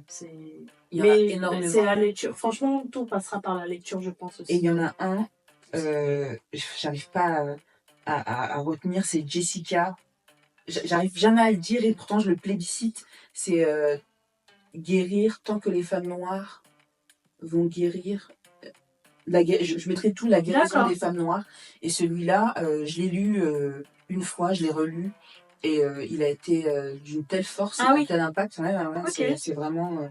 c'est intéressant parce que du coup, je pense que j'allais regarder aussi quand tu mettras en barre d'infos. Ouais. Tu vas regarder, Parce que ça, c'est... Je pourrais te le dire, il est en bas. Mais celui-là, il a été impactant. Et il y a aussi un autre livre. J'ai du mal à retenir comme ça. Il y a aussi les 5 blessures qui empêchent d'être soi-même. Je sais pas si tu connais. Les 5 blessures. C'est pas mal. Enfin, en tout cas, moi, j'ai lu. Je sais que les avis sont mitigés. Mais je pense que ça parle beaucoup d'ego ici, de comment, en gros, travailler sur son ego, tu vois. Enfin, c'est hyper important parce que c'est un mal de la société aujourd'hui. Moi, je pense. Hein, c'est aujourd'hui, quand quelque chose ne va plus, on va plus forcément de manière spontanée chercher à réparer. On va tout de suite jeter parce qu'on se dit ouais, c'est cassé, etc. Alors qu'en fait, il suffirait peut-être juste de se mettre autour d'une table parler, quoi. Comme dans tous les cas. Hein. Ouais, je suis d'accord. Il y a 2 choses. La première chose, c'est l'ego. Comme on dit, c'est un très bon serviteur, mais c'est un mauvais maître. Tu vois, l'ego, c'est ce qui permet de dire, voilà, moi je suis colombe, je suis ci, tu vois, de s'affirmer, d'avoir de l'affirmation de soi. Donc ça, c'est vraiment intéressant. Et à contrario, c'est aussi ce qui permet, oui ou non, de se protéger. Tu vois, de se protéger des stimuli parfois externes. Si une personne vient d'une manière... Les mauvaises énergies, tu voilà, je sais qui je suis, etc. Ouais. Ça, c'est dans le terme du service. Mais dans le terme de l'ego en tant que maître, c'est se mettre en avant. Ce qui peut être bien, mais pas en tout temps, à tout moment, etc. Et ensuite, je dirais aussi que s'éduquer. Tu vois, l'éducation, de manière globale. En fait, nos parents, nos ancêtres, comme je dis, ils ont fait des choses. Et en Ils fait, nous ont légué des exactement. Et bagages, c'est pour ça que le legacy pour moi c'est important. Ils ont légué des bagages.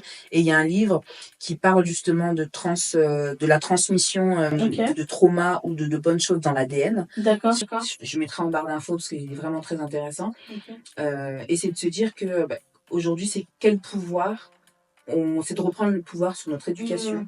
Donc, comme tu disais, les livres, se former, écouter des choses Des qui sont chaînes nourrissantes. intéressantes. Exactement, les choses nourrissantes. Et c'est aussi de pouvoir transmettre les bonnes choses et pas que le mauvais, en fait. Tu vois, quand j'entends dire oui, mais les Noirs, on est comme si, oui, mais entre nous-mêmes, ce qu'on fait, c'est comment on arrive à déconstruire. Et ça, pour moi, ça va passer par l'éducation de tout un chacun. Mais c'est-à-dire qu'on doit prendre le pouvoir et chacun doit s'éduquer. Mais ça va être long, mais on va y arriver, c'est sûr. Totalement, parce que Rome ne s'est pas fait en un jour comme on aime le dire. Donc l'Afrique ne va pas se faire en un jour non plus. Donc oui, je suis totalement d'accord, c'est un travail de longue haleine. Et il faut que tout le monde y mette du sien. Mais là, je pense qu'on est prêt. Il y a une bonne partie qui est prête, qui est consciente. Mais en tout cas, ta chaîne là, vraiment, soutenez-la, parce que je pense que c'est une bonne dynamique. Déjà, ça va lancer et j'espère que d'autres personnes seront stimulées à venir partager leur expérience. Et franchement, je te souhaite que du positif, franchement. Et voilà, non, mais c'est des actions comme ça qui vont dynamiser, en fait, qui vont faire en sorte que voilà, l'Afrique sera un peu rôle doré, si je peux dire ça comme ça. Ouais, pour moi, elle a toujours été dorée. Tu vois. Oui. Mais c'est vraiment changer de narratif. Aujourd'hui, les termes que j'entends, les mots que j'entends, je me dis, ok. C'est pas élogieux, quoi. Non. Et si dès que t'es petit, t'entends c'est nul, c'est t'es nul, tu vas penser que t'es nul et tu vas l'ancrer. Et là, moi, je pense qu'on est dans une phase de déconstruction. Et comme tu l'as dit, il y a des Philippe Simon, il y a des personnes qui font des choses. Je prends juste Crépin Gondo, est-ce que tu connais? Il donne de très très bons conseils. C'est un Ivoirien. Là, c'est comme ça me dit rien. Non, ça te dit rien. Tu vois, t'as Laetitia Sancho sur la partie financière. Tu vois, en fait, t'as des personnes qui sont là et qui montrent, qui changent le narratif et qui montrent que c'est faisable. Et en fait, on a l'impression que c'est faisable que pour une minorité. Et là, ce que je veux montrer, c'est que tout un chacun, que vous soyez salarié, entrepreneur, dans l'associatif, que quand vous mettez du cœur à l'ouvrage, vous arrivez à là où vous souhaitez aller, mais pour ça, il faut avoir un plan. Ça, c'est vraiment tout le discours que j'ai. Il faut planifier sa réussite. Il faut planifier son épanouissement, parce que c'est un chemin, et en fait, si on n'est pas les coordonnées de son GPS, c'est compliqué d'aller du point A au point Z. Tu disais tout à l'heure, dès petit, c'est hyper important, parce que tu vois, par exemple, moi, grâce à Dieu, j'ai atterri dans une bonne famille où, voilà, papa et maman étaient présents et tout, et en fait, je pense que on le montre pas forcément, en fait. On parle beaucoup de négatif, mais faut aussi parler du positif. Et dès petit, en fait, d'inculquer en gros aux enfants d'avoir confiance en eux, etc. Ça passe par les cheveux afro, s'aimer, se complimenter, etc. Je te remercie. Qu'est-ce qu'on peut te souhaiter pour la suite? Du positif, sur tous les plans, même s'il y aura toujours des difficultés, des épreuves. Mais non, voilà. Chef de service, pourquoi pas, du coup. Et puis d'exceller dans la carrière d'entrepreneuriat, tout en aidant aussi d'autres entrepreneurs qui vont aussi En fait, ce sera du donnant-donnant, comme tu disais tout à l'heure. Voilà. Moi, nous te souhaitons du succès et de l'épanouissement dans tout ce que tu vas entreprendre. Et on aura hâte de suivre tes futures aventures et de pouvoir continuer à l'avenir. En tout cas, ça a été un plaisir de pouvoir échanger avec toi et de pouvoir avoir cette conversation très, très inspirante. Merci, Colombe. On remercie Priscille d'avoir pris le temps de partager avec nous son parcours.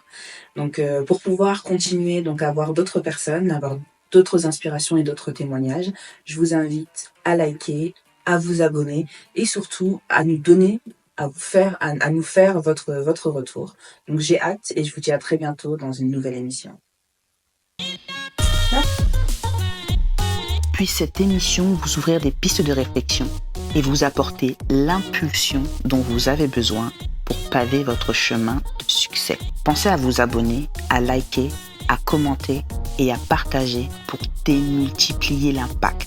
Pour patienter jusqu'à la prochaine émission, je vous donne rendez-vous sur la newsletter Carrière Noire d'Eli et sur les réseaux sociaux. Je vous mets toutes les informations en barre d'infos. Souvenez-vous que nous avons toutes et tous en nous le pouvoir de changer et plus encore. Embrassez cette nouvelle semaine pleine de promesses. Botika la malamu.